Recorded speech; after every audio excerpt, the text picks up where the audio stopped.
Eu tenho dito aqui que, além da convivência e além do estarmos juntos, esse ambiente é propício à reflexão.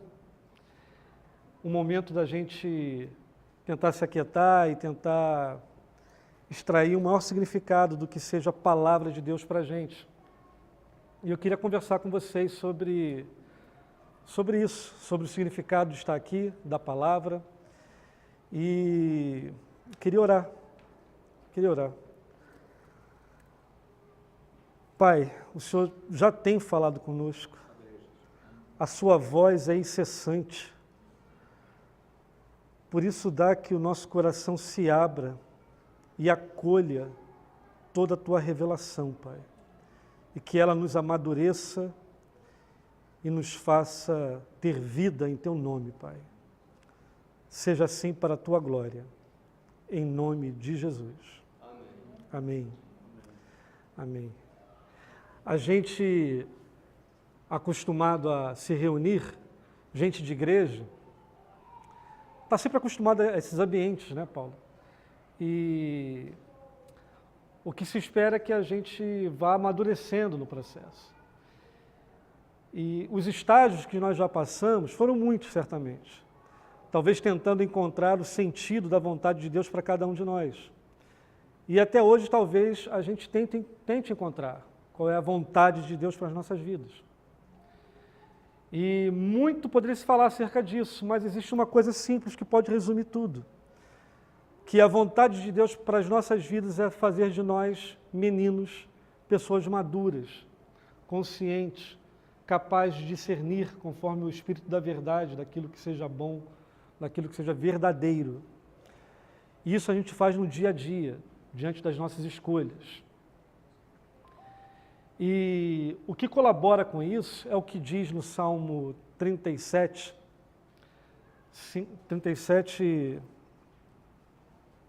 5. Não precisa abrir, é só um versículo. Você conhece, que é: entrega o teu caminho ao Senhor, confia nele e o mais ele fará. Entrega o teu caminho ao Senhor, confia nele e o mais ele fará.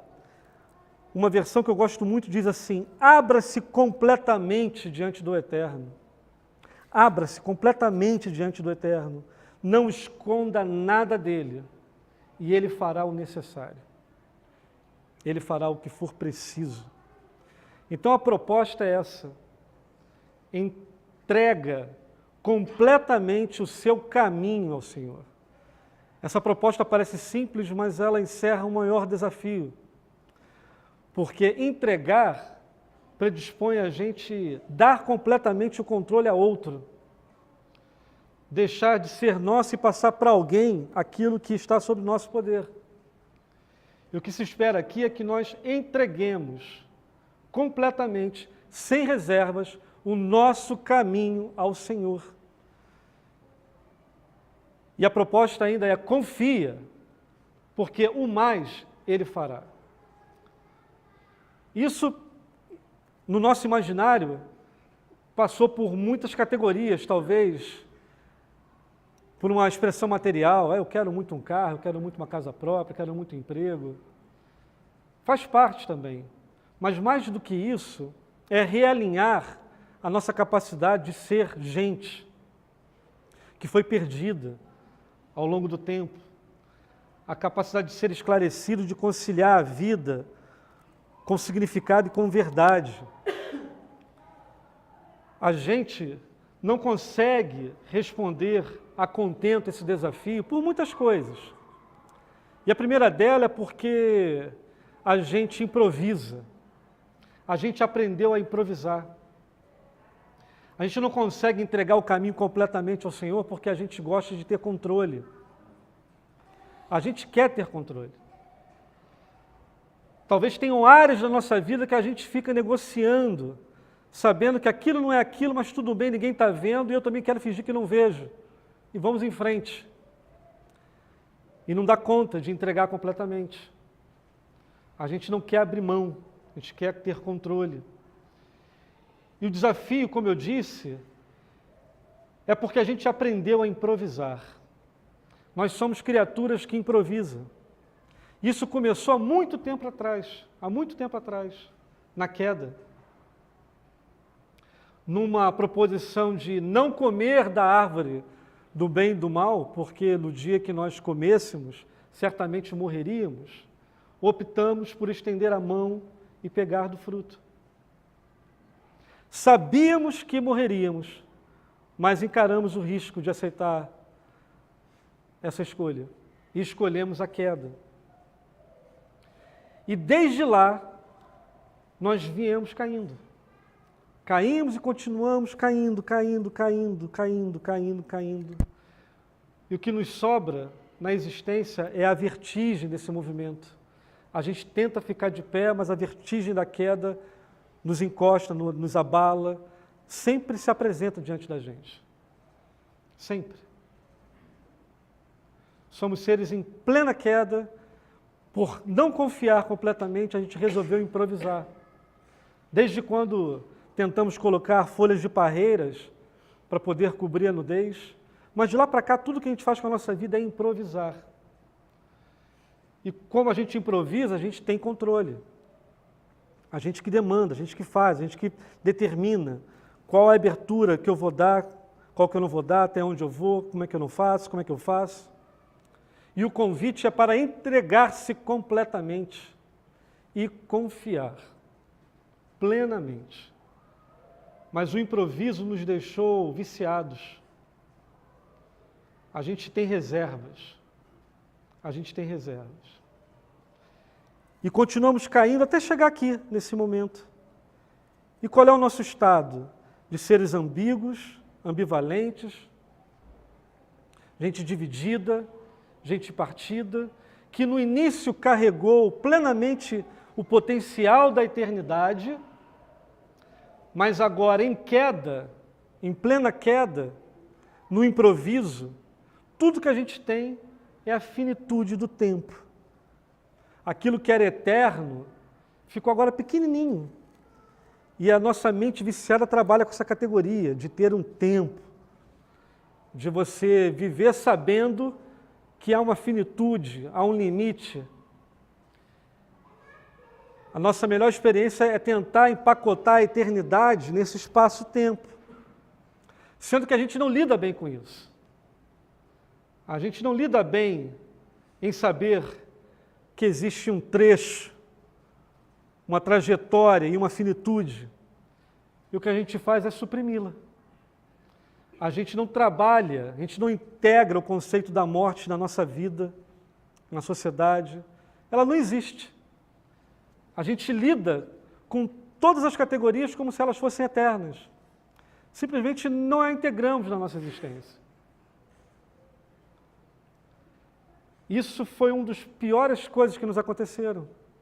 Seres dados à eternidade, tendo que tentar trabalhar a sua própria vida, expectativa e existência, num lapso de tempo.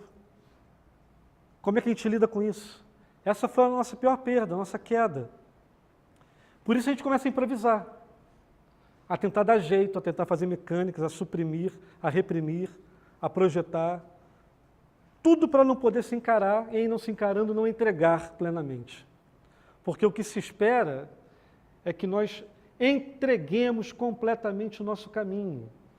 E a escolha é nossa.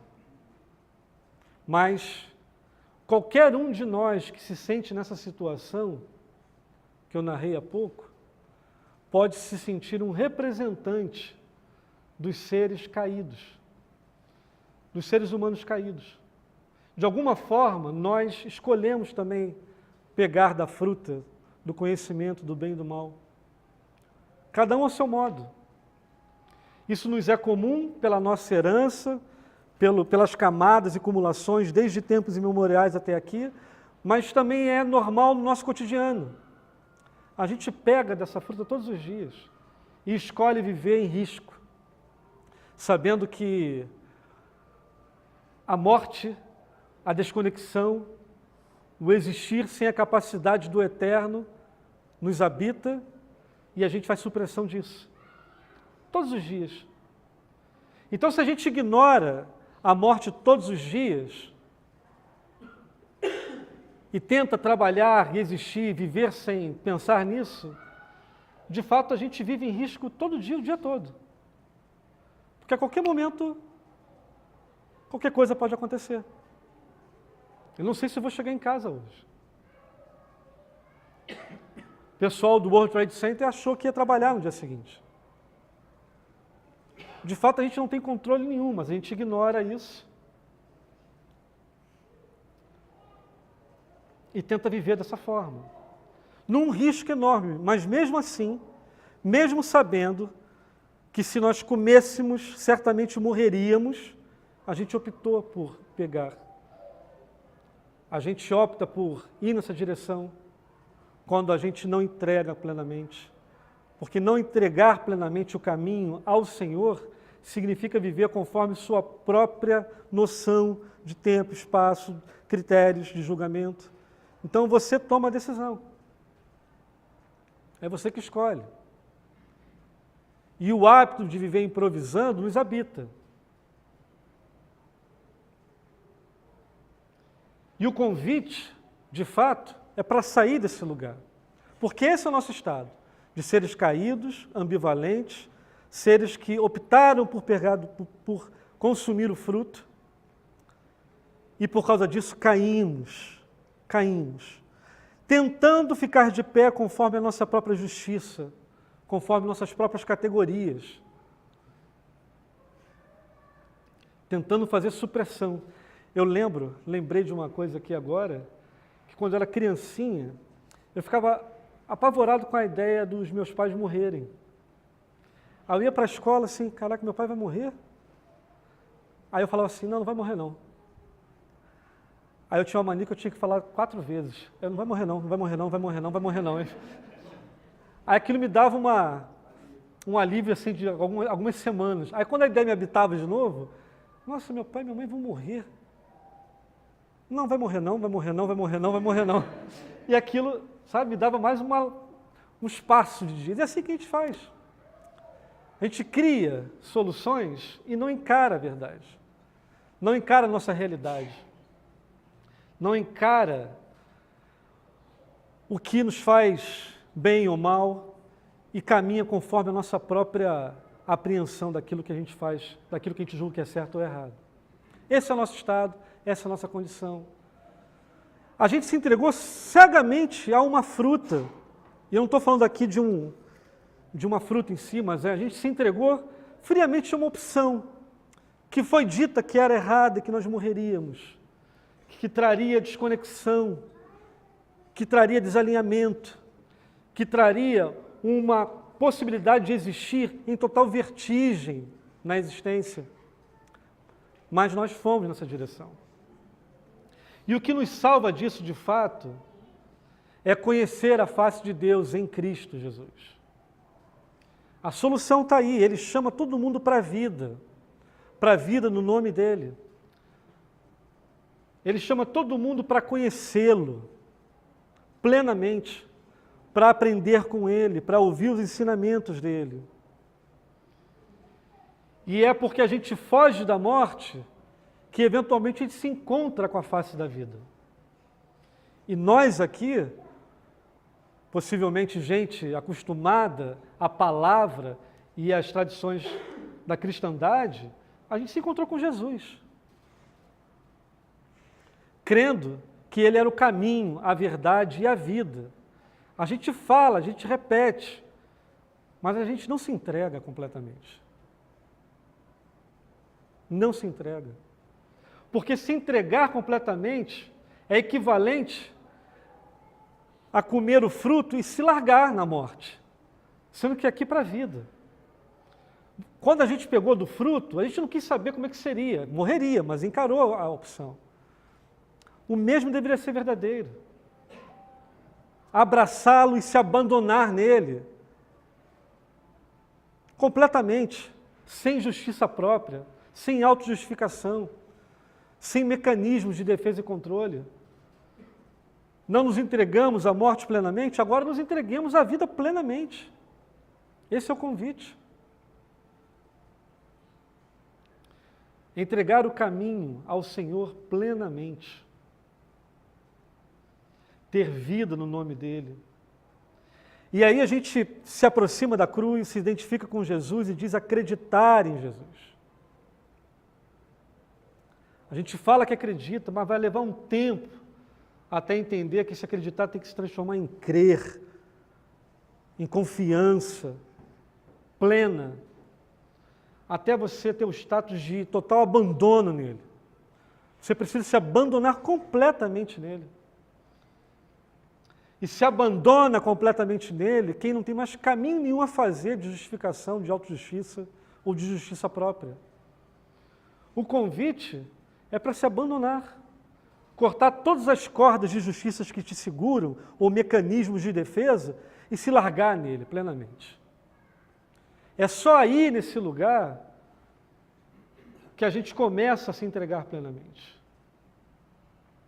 É deixar que ele vá conduzindo todo o processo, sem ter explicação a dar a ele, sem ter ensinamento a dar a ele, porque ele sabe de ti. Ele sabe o que é bom para você. O que se pede é confiança total, e um coração aberto e disponível, e um espírito que aprende conforme o tempo. Esse é o convite. E como é que a gente sabe que isso é verdade?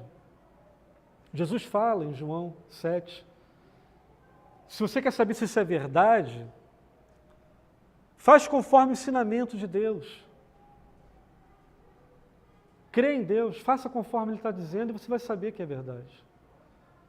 Tipo, tapa os olhos e se joga, se lança. Você não se lançou para a morte? Quando escolheu do fruto? Agora se lança para a vida.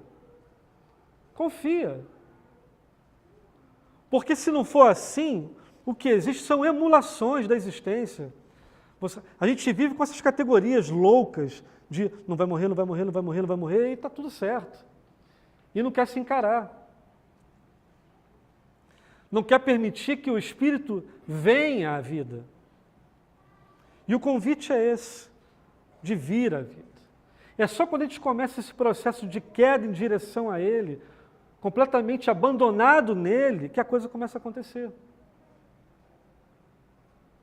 Mas é nessa trajetória que começa a aparecer o perigo da gente entender que o que apenas existe é o que está disponível aos sentidos, o que você consegue tocar. É nessa hora que você começa a querer se relacionar novamente com as coisas que têm importância apenas temporal. É nessa hora que você tende a se render às vaidades. É nessa hora que você começa novamente a perder o rumo. Aí ou você, nessa queda confiante em direção a Ele, você fecha os olhos e não se relaciona com mais nada, vira um cristal que não se transforma, simplesmente vai, sem saber o que está acontecendo. Ou você tenta abrir o olho e controlar a queda. E aí ao abrir o olho você começa a se distrair com a existência. Aí fica distraído, começa a ficar bobo de novo. Começa a se envolver com tudo aquilo que não vai te levar à vida. Mas a melhor postura dessa queda em direção a Ele, nesse estado de abandono pleno nele, é de caminhar todos os dias em confiança, sabendo que Deus sabe o que é bom para você.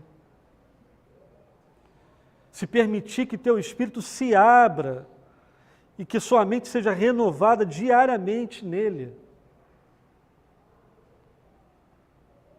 Todos os dias, para que faça sentido. Senão prevalece a mecânica do engano, da vaidade, das distrações. E logo a gente não cumpre o propósito de se entregar completamente, de abraçá-lo completamente, de confiar inteiramente. Isso parece algo objetal, algo que você vai falar assim, não vou fazer isso, mas são sutilezas do pensamento, são vícios mentais que te levam a poluir o seu olhar, e poluído o olhar, você incorpora aquilo e joga mais daquilo para o ambiente, contamina todo mundo e vai tudo se transformando num engano total. Quando o convite é para viver em verdade, em vida, no nome dele, se saber completamente abandonado nele e saber que ele sustenta todos os dias a sua existência. Nessa queda a gente não pode ficar distraído, nem se render às vaidades, mas confiar que entregando-nos completamente ao Senhor, confiando nele, todo o resto será feito. Não se preocupe. Por isso se permita confiar. Ouse entregar-se completamente. Ouse refletir acerca dos seus pensamentos. Quando você fica só, se é que você consegue ficar só. Ou você liga a televisão para ficar em casa ouvindo quando você está sozinho. Porque você não consegue habitar com seus próprios pensamentos. Ou como a Fátima está falando, se escondendo ali atrás das redes sociais, dos jogos. Enfim, é o Espírito que vivifica e o Espírito é a vida.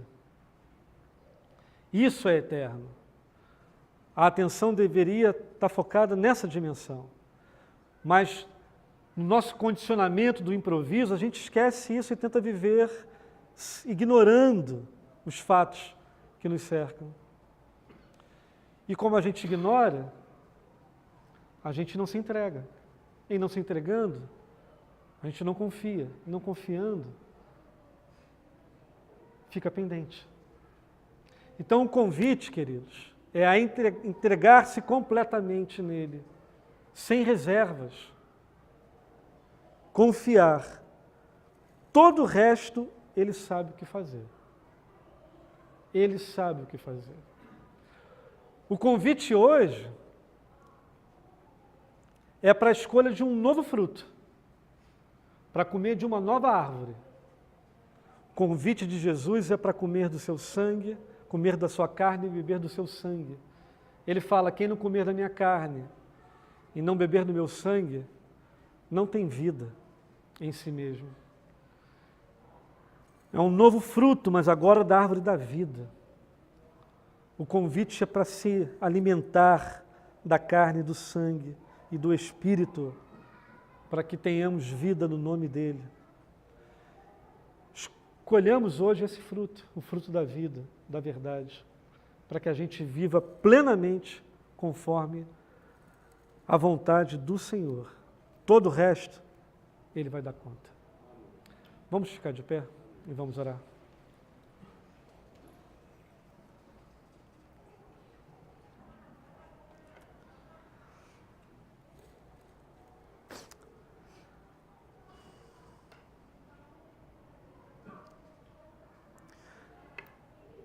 Pai, o Senhor conhece a nossa realidade, conhece as vozes que nos habitam, conhece o fluxo do nosso pensamento, conhece o agito que está instalado dentro da gente, conhece as nossas mecânicas, os nossos vícios, conhece tudo aquilo que nos impede de nos entregarmos a Ti plenamente, sem reservas.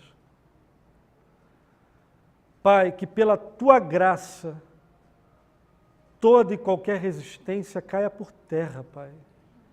E assim a gente se entregue, Pai, e tenha de Ti vida em abundância.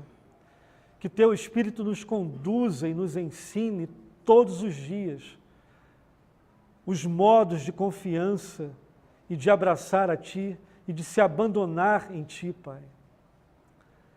E que a gente saiba que certamente todo mais o Senhor fará, Pai. Nos ensina a caminhar nessa toada. Nos ensina a caminhar desta forma, Pai, em espírito e em verdade, para que haja maturidade no nosso interior, para que a nossa boca se encha da verdade, nossa alma se alegre e nosso espírito vibre, Senhor. E que isso seja contagiante, Pai, na nossa sociedade, no nosso dia a dia, e que sejamos transformados todos os dias conforme a Tua imagem. Em nome de Jesus e para a Sua glória. Obrigado. Amém. Amém. Pode sentar, amigos.